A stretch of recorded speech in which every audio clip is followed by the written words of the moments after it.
¿qué tal? Soy José Arancho Jacobo. Esta semana voy a presentar una mesa de análisis para abordar cuatro temas fundamentales de la agenda pública. Me acompañarán Ricardo Joya Cepeda, quien es académico de la Universidad Autónoma del Estado de México, estudioso de la comunicación política, con amplia experiencia como periodista, comunicador y académico.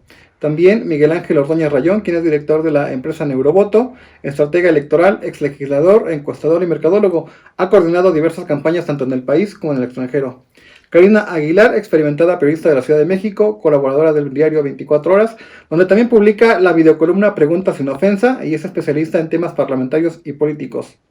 Ruth Salinas Reyes, quien es diputada federal de Movimiento Ciudadano, con trayectoria en el servicio público del Estado de México. Los invito a seguirme en esta mesa de análisis.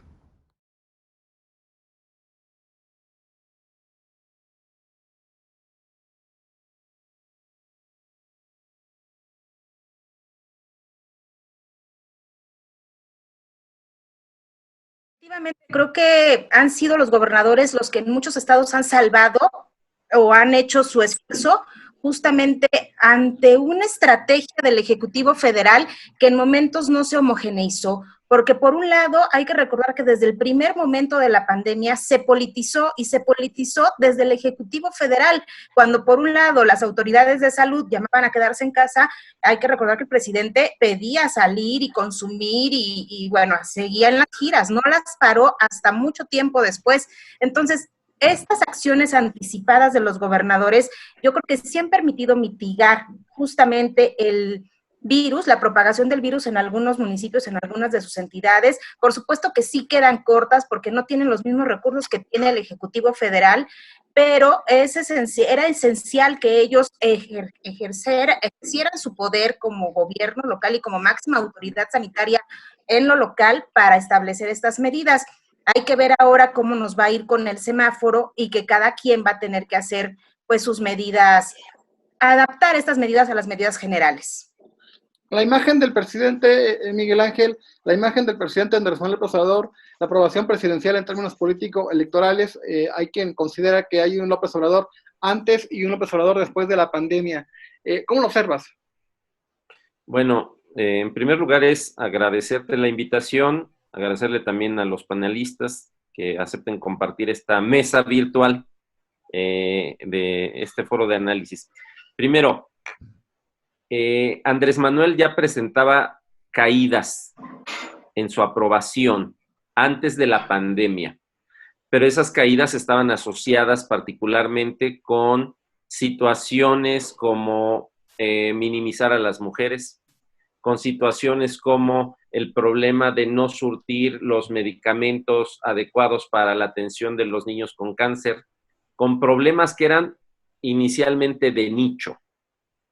Después del tema de la pandemia, lo que encontramos es un presidente bastante insensible, un presidente que no termina de entender que la realidad se le va desalineando y un presidente que definitivamente tiene o vive una realidad diferente a la que vive la gran mayoría de los mexicanos.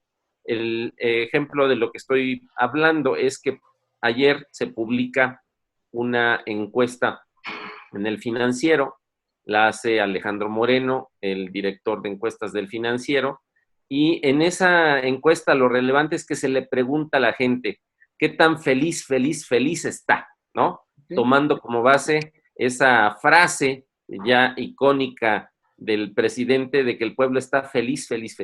Y aquí lo relevante es que las personas de clase media baja son las que empiezan a desaprobar mayormente al presidente en las últimas semanas. Y en las últimas semanas estoy hablando de las últimas 6 semanas.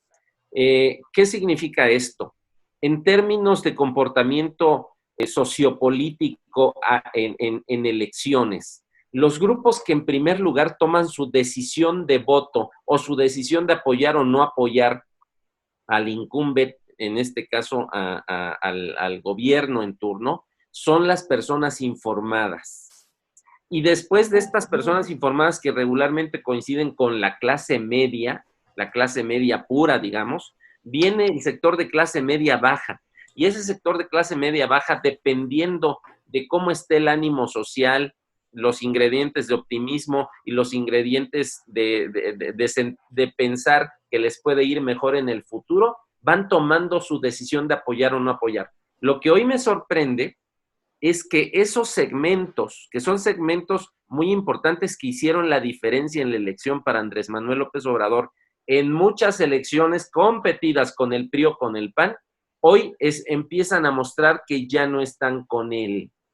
Okay. En consecuencia, sí hay una crisis no solo de popularidad para el presidente, sino también una crisis de apoyo político hacia su figura presidencial. Ricardo, la comunicación política del presidente, ya Cari hablaba del papel de los gobernadores, la comunicación política de la clase política, valga la redundancia, ¿ha estado a la altura de la exigencia de esta crisis sanitaria? Antes que nada, quiero agradecerte, José Alam, la invitación y saludar a quienes integran este panel.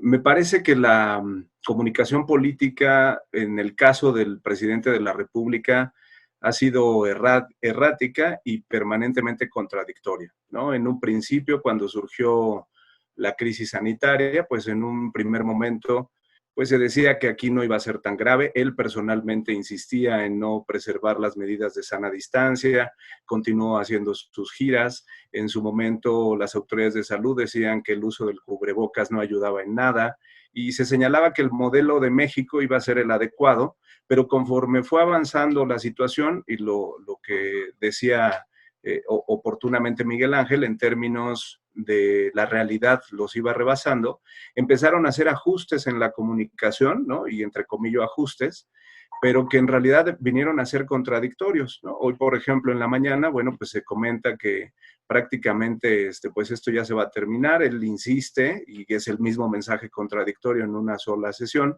donde dice que la gente debe mantenerse en su casa, pero él va a iniciar sus giras de trabajo. Entonces, me parece que no han tenido claro, en el caso particular del presidente, que el liderazgo que tiene él y para la cultura mexicana en un sistema presidencialista como el que tenemos, donde aquí se hace prácticamente lo que diga el presidente en la mayoría de los casos, y que por ser una figura líder en el sistema político, pues lo que él haga o deje de hacer genera mucho en el comportamiento que tienen las personas. Y entonces, cuando no logran alinear la comunicación que debe tener no solo el presidente, sino toda la estructura, pues entonces se empieza a generar esa contradicción. Pero también aquí no hay que perder de vista otra cosa. El modelo de comunicación presidencial ha estado permanentemente centralizado en el propio presidente. Es decir, no hay una estructura de comunicación donde tú tengas voceros diferentes para una circunstancia distinta. En este caso habilitaron al subsecretario López-Gatell, que también ha tenido pues algunos asegúnes, ¿no? La información no ha sido del todo confiable y me parece que ahí yo diría que ha sido errática y permanentemente contradictoria. Y en el caso de los gobernadores, me parece que cada uno, como bien lo decía Karina, pues ha tenido que atender su circunstancia.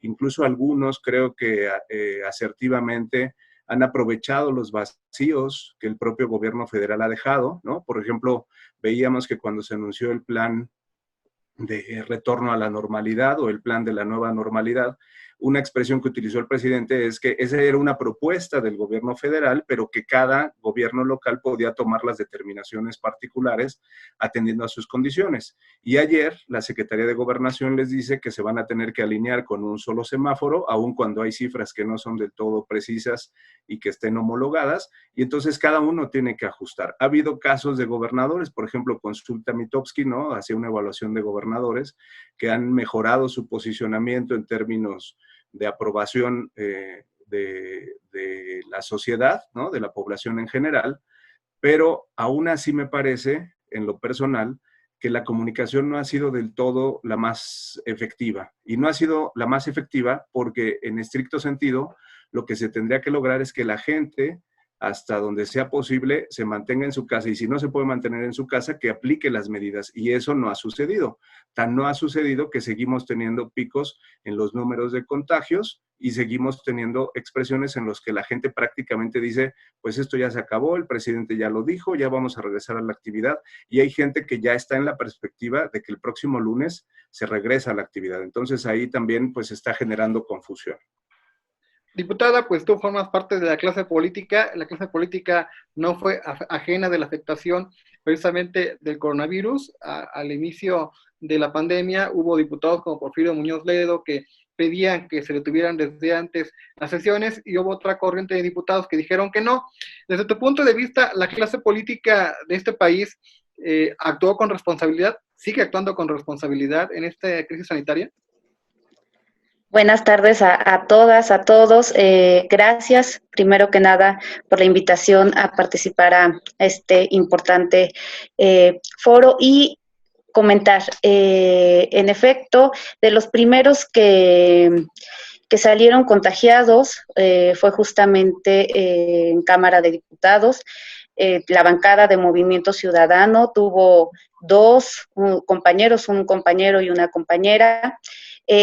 Nosotros nos pronunciamos cuando se llama a sesión, la última que se tuvo en marzo, pues era de ir acorde al mismo discurso y a las mismas recomendaciones que hacían organizaciones internacionales de ya no tener juntas, en este caso, a 500 diputadas, 500 diputados juntos. Por eso el diputado Porfirio expresó su sentir de que no era de acuerdo a lo que se estaba recomendando el acudir a una sola sesión.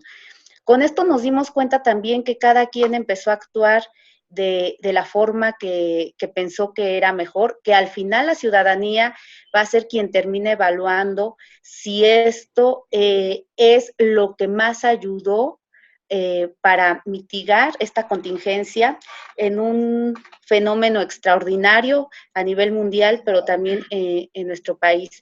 Sin embargo, habrá que revisar lo que en este caso, cada grupo parlamentario actuó. Hubo grupos parlamentarios como PAN, como PRI, que no acudieron a una sesión porque estaban totalmente en desacuerdo con estas medidas. En el caso de Movimiento Ciudadano, acudimos bajo protesta porque es nuestra responsabilidad, pero haciendo hincapié a lo mal que se iniciaba en temas de medidas para la contingencia. Lo hemos visto también con el tema de gobernadores. Es importante recalcar que, por ejemplo, se mencionaba que Jalisco iba a ser uno de los estados que más casos iba a tener de coronavirus. El gobernador, Enrique Alfaro, actuó antes que el propio presidente de la República en cerrar muchos de los espacios, en tomar la sana distancia, en tomar medidas necesarias económicamente, y hoy vemos el resultado. Jalisco está por muy abajo de lo que se preveía. Con esto es un claro ejemplo de que cada fuerza política actuó como mejor lo pensó en su momento. Sin embargo, recalco, la ciudadanía tendrá que evaluar, porque el tema económico no puede estar por encima del tema de salud.